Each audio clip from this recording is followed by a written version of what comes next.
दुसऱ्याच दिवशी आशिजीरांना वाटलंच नव्हतं. 1 वर्ष ब्रह्मचार्याचा दिवस दुसरा. सकाळी उठून गरम पाणी पिलो आणि वर्कआउट सुरू केला. वॉर्मअप करून रनिंग, साधारण दंड, सपाटे, सर्पदंड करून फिंगर पुशअप, बदक वॉक, वर्कआउट करून गार पाण्याने आंघोळ केली.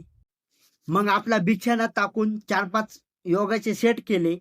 थोडं काम करून दूध काढले आणि सूर्यदेवाला पाणी देऊन वाचन केले. पाप आणि पुण्य दोन्ही तात्पुरते आहेत.